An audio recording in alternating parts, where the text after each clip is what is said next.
আজ আমি একাদশ শ্রেণীর যে পুষ্টি বিজ্ঞান অর্থাৎ নিউট্রিশন রয়েছে তার যে নতুন সিলেবাসে যে প্রথম অধ্যায়টা রয়েছে সেই প্রথম অধ্যায়ের ৮ নম্বর যে অংশটা রয়েছে পুষ্টি ও পুষ্টির পর্যায়গুলি এবং ৯ নম্বর যে অংশটা রয়েছে খাদ্য ও পুষ্টির মধ্যে সম্পর্ক, এই দুটি বিষয় নিয়ে কিন্তু এই ভিডিও আমি এখন আলোচনা করছি।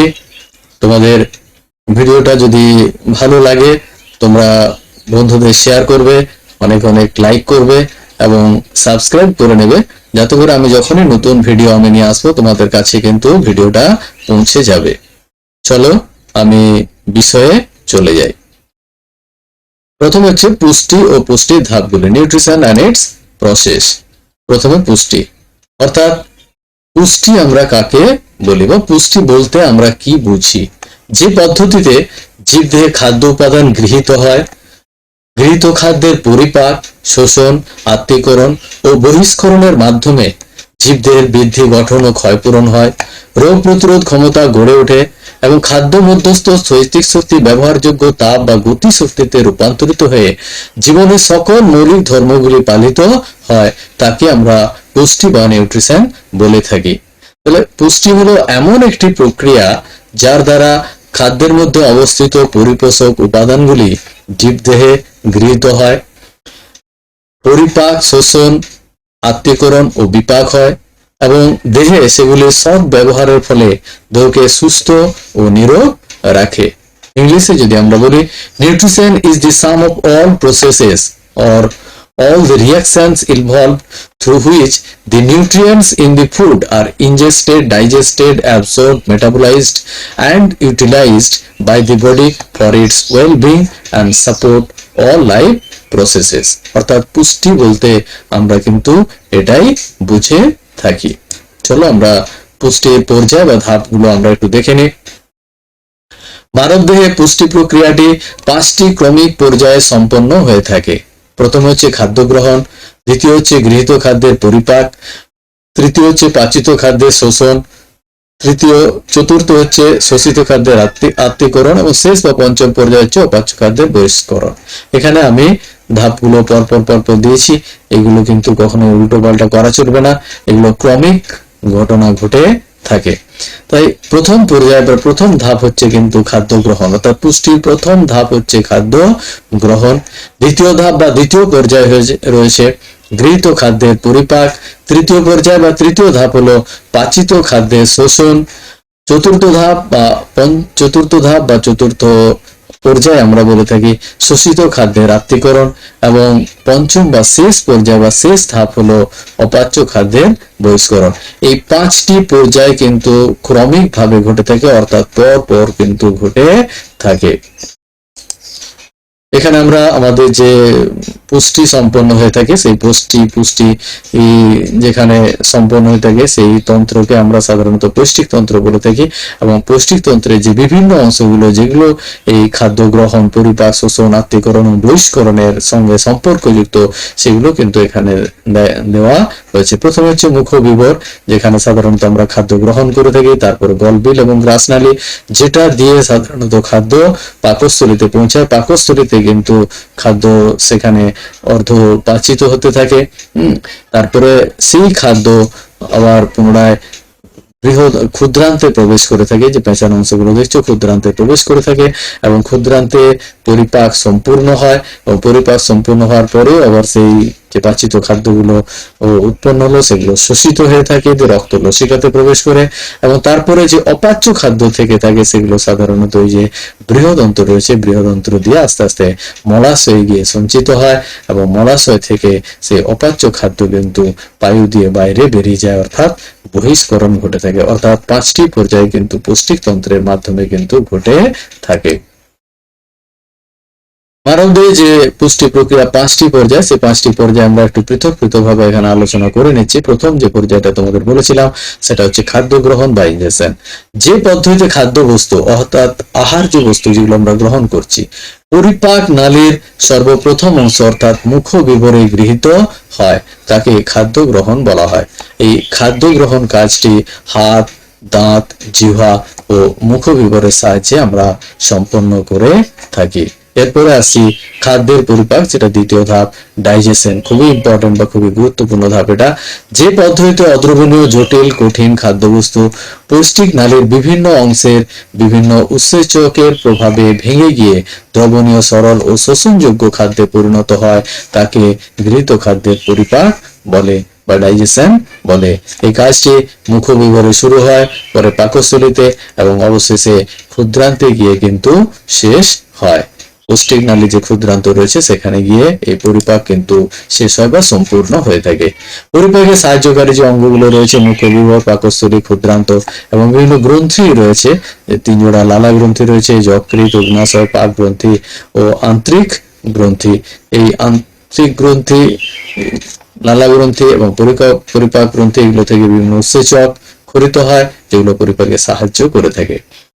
শর্করা বা কার্বোহাইড্রেট জাতীয় খাদ্য অ্যামাইলোলাইটিক উৎসেচক দ্বারা সম্পূর্ণরূপে পাচিত হয়ে সরল ও শোষণযোগ্য উপাদান গ্লুকোজ, ফ্রুক্টোজ অথবা গ্যালেক্টোজ উৎপন্ন করে থাকে। প্রোটিন জাতীয় খাদ্য প্রোটিওলাইটিক উৎসেচক দ্বারা সম্পূর্ণরূপে পাচিত হয়ে সরল ও শোষণযোগ্য খাদ্য উপাদান যেমন অ্যামাইনো অ্যাসিড উৎপন্ন করে থাকে। আর ফ্যাট জাতীয় যে খাদ্যগুলো রয়েছে, সেই ফ্যাট জাতীয় খাদ্যগুলো লাইপোলাইটিক উৎসেচক বা ফ্যাট ভঙ্গকারী উৎসেচক বা ফ্যাট বিশ্লেষণকারী উৎসেচক দ্বারা সম্পূর্ণরূপে পাচিত হয়ে সরল ও শোষণযোগ্য খাদ্য উপাদান যেমন ফ্যাটি অ্যাসিড ও গ্লিসারল উৎপন্ন করে থাকে। এই যে গ্লুকোজ, ফ্রুক্টোজ, গ্যালেক্টোজ, অ্যামাইনো অ্যাসিড ও ফ্যাটি অ্যাসিড ও গ্লিসারল, এগুলো তোমরা দেখতে পাচ্ছ, এগুলো কিন্তু সবই শোষণযোগ্য, অর্থাৎ পাকস্থলীর যে ক্ষুদ্রান্ত রয়েছে সেই ক্ষুদ্রান্তের ভিলাই দ্বারা শোষিত হয়ে আমাদের রক্ত বা লসিকাতে গিয়ে মিশে এবং কোষে কোষে পৌঁছে যায়। এটি হচ্ছে খাদ্যের পরিপাক। এরপরে আমরা যেটা আসছি, পাচিত খাদ্যের শোষণ। এটি খুবই গুরুত্বপূর্ণ একটি অংশ, অর্থাৎ পাচিত হওয়ার পরে যে কার্বোহাইড্রেট, ফ্যাট ও প্রোটিন, এগুলো যে সরল এবং শোষণযোগ্য খাদ্য উপাদানগুলো তৈরি হলো, সেগুলো পৌষ্টিক নালীর ক্ষুদ্রান্তের ভিলাইয়ের যে এপিথেলিয়াম রয়েছে সেই এপিথেলিয়াম ও ল্যাকটিয়ালের মাধ্যমে রক্ত বা লসিকায় প্রবেশ করে থাকে। একে আমরা শোষণ বা বিশোষণ বলে থাকি। এর প্রভাবেই কিন্তু আমাদের খাদ্যগুলি দেহের মধ্যে প্রবেশ করে থাকে। সরল কার্বোহাইড্রেট জাতীয় খাদ্য যেমন গ্লুকোজ, ফ্রুক্টোজ অথবা গ্যালেক্টোজ, সরল প্রোটিন জাতীয় খাদ্য আগে যেমন বলেছি অ্যামাইনো অ্যাসিড, ক্ষুদ্রান্তের ভিলির অ্যাপিথেলিয়াম কোষ দ্বারা শোষিত হয়ে পোর্টাল শিরা রক্তে মিশ্রিত হয়ে দেহের বিভিন্ন কোষে ছড়িয়ে পড়ে। কিন্তু সরল স্নেহ বা ফ্যাট জাতীয় খাদ্য যেমন ফ্যাটি অ্যাসিড ও গ্লিসারল শোষিত হয়ে ল্যাকটিয়েলের মাধ্যমে লসিকায় প্রবেশ করে দেহের বিভিন্ন অংশে কিন্তু ছড়িয়ে পড়ে বা বিভিন্ন কোষে ছড়িয়ে পড়ে শক্তি উৎপাদন করার জন্য। এরপরে যে 4 নম্বর যে ধাপটা রয়েছে, খাদ্য উপাদানের আত্তীকরণ, অর্থাৎ যে প্রক্রিয়ায় শোষিত সরল খাদ্য উপাদানগুলি বিপাক ক্রিয়ার মাধ্যমে সজীব কোষের প্রোটোপ্লাজমে অঙ্গীভূত হয়ে থাকে বা অংশীভূত হয়, তাকে আত্তীকরণ বলা হয়। কোষের মধ্যেই কিন্তু এই আত্তীকরণ হয় এবং আত্তীকরণ হলে কিন্তু প্রোটোপ্লাজমীয় বস্তু বা প্রোটোপ্লাজমীয় পদার্থে কিন্তু পরিণত হয় এবং জীবদেহের কিন্তু শুষ্ক ওজন কিন্তু এখানে বৃদ্ধি পায়। অপাচ্য খাদ্যের বহিষ্করণ, যে পদ্ধতি দ্বারা খাদ্যের অপাচ্য অংশ বৃহদন্ত্রে মলে পরিণত হওয়ার পর মলাশয়ে সাময়িকভাবে সঞ্চিত থেকে বায়ুছিদ্র দ্বারা দেহের বাইরে নির্গত হয়, তাকে আমরা বহিষ্করণ বলে থাকি। অর্থাৎ আমাদের যে খাবারগুলো আমরা খেয়েছিলাম সেগুলো যেগুলো অপাচ্য অংশ সেগুলো এবং তার আরো কিছু অন্যান্য অংশ পৌষ্টিক নালী কর্তৃক মিশ্রিত হয়ে সেগুলি মলে পরিণত হয় এবং মলে পরিণত হওয়ার পর সেগুলো মলাশয়ে জমা থাকে কিছুক্ষণ, তারপরে কিন্তু যখন মলাশয়ে ভর্তি হয়ে যায় তখন কিন্তু বায়ুছিদ্র দিয়ে সেগুলো বাইরে কিন্তু নির্গত হয়। এগুলো হচ্ছে একে আমরা অপাচ্য খাদ্যের বহিষ্করণ বলে থাকি। খাদ্যের যে অংশগুলি পাচিত হয় না সেগুলি এবং তার সঙ্গে কিছু ক্ষরিত পদার্থ মিলিত হয়ে কিন্তু এই মল তৈরি করে থাকে। সুতরাং মল হচ্ছে খাদ্যের একটি অপাচ্য অংশ, এটি কোনো বিপাক ক্রিয়ার ফলে উৎপন্ন হয় না, তাই মলকে রেচন পদার্থ বলে না, একে বলা হয় বর্জ্য পদার্থ। এখানে তোমরা একটা দেখতে পাচ্ছ এই যে ক্ষুদ্রান্ত রয়েছে, ক্ষুদ্রান্তের একটা প্রস্থচ্ছেদে দেখানো হয়েছে। ক্ষুদ্রান্তের মধ্যে ছোট ছোট আঙ্গুলের মতো উপবৃদ্ধি থাকে যেগুলোকে আমরা সাধারণত ভিলি বলে থাকি, এবং এই ভিলিটাকে যদি আরো একটু বড় করে থাকি তাহলে এখানে তোমরা দেখতে পাচ্ছ যে এই যে বাইরে যে আবরণ, ভিলাইয়ের যে বাইরে আবরণগুলো রয়েছে এই আবরণগুলো কিন্তু এপিথেলিয়াল কোষ বলা হয়। মাইক্রোভিলি যুক্ত অর্থাৎ ছোট ছোট এখানে রোম যুক্ত এখানে থেকে থাকে মাইক্রোভিলি যুক্ত এপিথেলিয়াল কোষ। এইগুলো দ্বারা কিন্তু কার্বোহাইড্রেট এবং যে প্রোটিন জাতীয় পদার্থ এগুলো কিন্তু সরাসরি শোষিত হয়ে রক্ত জালকে প্রবেশ করে থাকে। কিন্তু ফ্যাট জাতীয় যে পদার্থগুলো মাইক্রোভিলি এপিথেলিয়াম কোষ দ্বারা শোষিত হওয়ার পর সেটি কিন্তু ল্যাকটিয়ালের মধ্যে প্রবেশ করে থাকে অর্থাৎ লসিকা বাহের মধ্যে প্রবেশ করে সেগুলো কিন্তু দেহের বিভিন্ন অংশে কিন্তু পরিবাহিত হয়ে থাকে। তাহলে এই যে ভিলাস যেটা রয়েছে ভিলাসের কিন্তু কার্বোহাইড্রেট এবং প্রোটিন রক্ত জালক দ্বারা পরিবাহিত হয়ে থাকে, আর ফ্যাট জাতীয় যে পদার্থ এপিথেলিয়াম দ্বারা শোষিত হয়ে ল্যাকটিয়াল বা লসিকা ল্যাকটিয়ালের মধ্য দিয়ে লসিকা বাহের দ্বারা কিন্তু বাহিত হয়ে থাকে। এগুলো তোমরা একটু ভালো করে দেখে নেবে। এরপরে আমরা আসি 9 নম্বর যে অংশটা রয়েছে তোমাদের খাদ্য ও পুষ্টির মধ্যে সম্পর্ক, relation between the food and nutrition. তোমরা ভালো করে জানো যে খাদ্য ছাড়া পুষ্টি কিন্তু কখনোই সম্পন্ন হয় না, অর্থাৎ খাদ্য ও পুষ্টির মধ্যে কিন্তু একটি নিবিড় সম্পর্ক রয়েছে।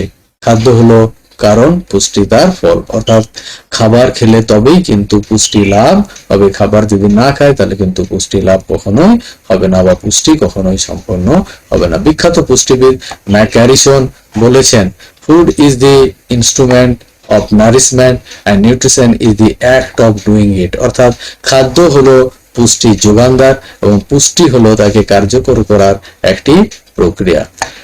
খাদ্য গৃহীত হওয়ার পর সেগুলি পাচিত হয়ে খাদ্য উপাদান বা পরিপোষক যেগুলো রয়েছে সেগুলোতে পরিণত হয় এবং জীবদেহে শোষিত হয়ে থাকে এবং জীবদেহে পুষ্টি বৃদ্ধি ক্ষয়পূরণ ঘটে, রোগ প্রতিরোধ ক্ষমতা গড়ে ওঠে এবং শক্তি উৎপাদন বা শক্তি উৎপন্ন হয়।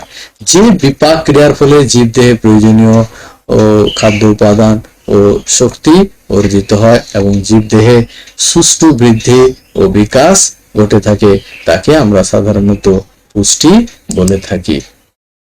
এখানে একটা যদি আমি সম্পর্কের কথা বলি পুষ্টি এবং খাদ্যের মধ্যে, তাহলে এখানে দেখতে পাচ্ছ খাদ্যের মধ্যে যেগুলো আমাদের পুষ্টিতে কাজে লাগবে সেই খাদ্যের অংশ যেগুলো পরিপাক হওয়ার পর উৎপন্ন হয় সেগুলোকে আমরা নিউট্রিয়েন্ট বা পরিপোষক বলে থাকি। অর্থাৎ খাদ্যে পাচিত হওয়ার পরে যে অংশগুলো আমরা পাচ্ছি যেগুলো পুষ্টিতে কাজে লাগবে সেগুলোকে বলা হচ্ছে পরিপোষক, এবং এই পরিপোষক হওয়ার পরে সেগুলি কিন্তু পুষ্টি হিসাবে ব্যবহৃত হয় বা পুষ্টিতে সেগুলি ব্যবহৃত হয় আমাদের জীবদেহে, অর্থাৎ পুষ্টি সম্পন্ন হয়ে থাকে। এবং পুষ্টি যদি সম্পন্ন হয়ে থাকে ভালোভাবে তাহলে আমাদের গ্রোথ বা বৃদ্ধি হবে, স্বাস্থ্য আমাদের ভালো থাকবে এবং ফাংশনালি অ্যাক্টিভ বডি অর্থাৎ আমাদের শরীর কর্মক্ষম থাকবে, অর্থাৎ বিভিন্ন মৌলিক কার্যগুলো পালন করতে কিন্তু সাহায্য করবে।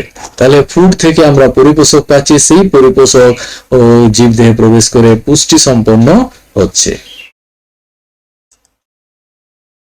তাহলে আমরা দেখলাম যে খাদ্য ছাড়া জীবদেহের পুষ্টি কখনোই কিন্তু সম্ভব নয়। খাদ্যবস্তু আত্তীকরণের মাধ্যমে জীবদেহে পুষ্টি সম্পন্ন হয় এবং আমাদের গৃহীত খাদ্যে এক বা একাধিক খাদ্য উপাদানে যদি কোনো প্রকার অভাব থেকে থাকে তাহলে কিন্তু পুষ্টি ব্যাহত হবে।